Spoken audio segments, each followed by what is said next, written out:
reveal the truth. All right, everyone, this is Tim with the Online Big Blue. We'll bring you the best of New York Giants sports talk and entertainment. Just one of those days. It's raining, it's snowing, it's doing everything. The old man is snoring. We want to talk about the Giants. We're going to do our stream today. It's a rare Wednesday stream. 4 p.m. Eastern Standard Time with the Dama. Poppycocker gear is now available. Want to talk about Mitchell Trubisky and the storm winds that are blowing around him. Want to talk about Evan Ingram, you know, our old buddy Evan, who we're going to miss because we won't be able to do. He's a king. He's the king of the almost catch. We won't be having the king of the almost catch soundtrack anymore because you know what? He's going to be gone. He's going to get cash. I said this, oh lordy, I said this about 2.5 weeks ago on a video that he is going to hit free agency and he's going to get money. He's a multi-positional weapon that a lot of teams are going to move him into the slot. They're going to play him in the wide receiver. They're going to play him in a tight end because they're going to believe that his size is going to cause mismatches. What we tried to do here with the Giants with him, but you know what? We don't have a quarterback that can get you the ball. Yeah, he drops them a couple times, but you don't get a quarterback to get you the damn ball. Makes it a little bit harder to turn around and create. So he's going to get his cash. I think we're going to get a good compensatory pick for Ingram. I say him at least maybe a third rounder. But he's going to get some money. He is going to get money. He's going to make it rain. I know he is. I've even mentioned before that I would have brought him back. I would have turned around and said, you know, Evan, if you want to come in here at a team-friendly deal, 1-year deal, maybe I'd bring you back because you have the talent, you have the ability. But now I think it's just a point in time where you just got to get out of New York. There's now a strong belief. The winds are blowing. That Mitchell Trubisky is going to come to New York. That the Giants are going to make a run at the Trubisky. I'm telling you this right now. And it literally just came over ESPN too, that they're going to probably make a run at Trubisky. If they make a run at Trubisky and they get Mitch, I call him Mitchie the Kid. I have a feeling that Daniel Jones' days might be numbered. Think about this. You go out and get Trubisky. People will say that Daniel Jones is a better quarterback than Mitchell Trubisky. Really? How many times has Daniel Jones been out of the playoffs? How many winning seasons does Daniel Jones have? I think the problem with Mitchell Trubisky in Chicago is the fact that Trubisky is not what I would refer to as a quarterback that you put a leash on. And what I mean in reference to that is you give him a short leash because you make him do things that he's not comfortable doing. He is a scrambler. He is a mover. He is a guy that facilitates better outside of the pocket. He's not a guy that you're going to sit there and have a game plan where he's not allowed to improvise. And I think that's the question right there. Is he going to be allowed to improvise? And I think under the Dable system that he will be allowed to, that he'll have that opportunity. If you take a look at his career, and I did follow his career a little bit in Chicago, he completed 67%, 33%, 66%. His worst completion percentage was 59% his rookie season. He had the 18 season where he threw for 24 touchdowns, 12 interceptions, completed over 66% of his passes for over 3,000 yards. And the same thing, he had an okay season in 19, but again, he didn't follow up with a bigger season, which is why he got himself in trouble, but he still had 17 touchdowns, 10 interceptions, 3,100 yards. He still rushed for over 400 yards, and he's not like Daniel Jones. Daniel Jones needs a designed run to be successful. Mitchell Trubisky can run on his own. And I think the fact that if you pick up Trubisky, I would not be shocked. All aboard the Malik Willis Express. If the Malik Willis Express rolls into MetLife, I wouldn't be shocked if you sign Trubisky and they move on from Jones. Because the one thing that everyone seems to forget about Daniel Jones is this. We still don't know if he's recovered from his injury. All the Daniel Jones lovers who take his picture and kiss it goodnight and tuck it under his pillow don't remember that he still hasn't been cleared to play. We have never heard the Giants once say, if the season would start today, Daniel Jones would be ready to play. We have yet to hear anyone say that on this Giant organization. And I know the question's been asked,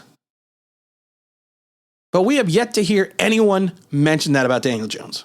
We're going to stop talking about Daniel Jones for a minute because we need to, because we all know what's going to happen. Malik Willis, bring in the boom. Malik Willis is going to drop that big old boomstick here in MetLife, and the Shane is going to go out and get him. I'm going to be keeping on trucking with Malik. I'm going to make sure this happens. But with all the rigmarole and everything that happened with the Seattle trade, there was an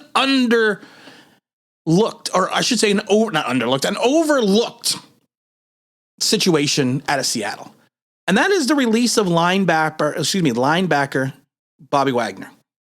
Bobby Wagner, 155 tackles, 78 solo, 77 assists, 1 sack, 5 pass defenses, an interception, is now on the free agent market. This guy has been a stalwart for this team for 10 years. A 31-year-old has been released. If you are looking for a guy, if you want to upgrade the Giants defense, if you're looking for an upgrade, and I talked about this about right last year, grabbing a Seattle linebacker, but if you want to upgrade, 31-year-old linebacker is a guy you need to look at. Seattle Seahawks needed to release him. They saved $16.6 million in cap space by doing it. So he's hitting free agency. With releasing him now, it will allow him to sign with the team prior to the start of the new year on the 16th. And of course, legal tampering is on the 14th. This is a guy that, if you want to move a guy into the wing system, if you want to make a statement with the Giants, if you want to find that linebacker that can take in and take over and fill in for Blake Martinez, you got Wagner right there. Find the cap space, make it happen. You have Wagner. You draft Devin Lloyd.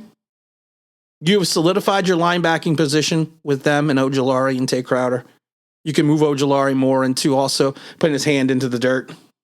You could probably pick up a good defensive end later in the draft and still turn around and be able to find your offensive lineman that you're looking for. He's going to want money, though. That's the only problem. We don't have money. He's going to want money. You take a look at these signings going back to Blake and James and you take a look at the smooth sounds of Kenny G and you turn around and you take a look at the Adoree Jacksons. These are signings. These are all anchors around this team. The problem is also, I would want to keep him out of Washington because Washington desperately needs a middle linebacker. Here's my thought process.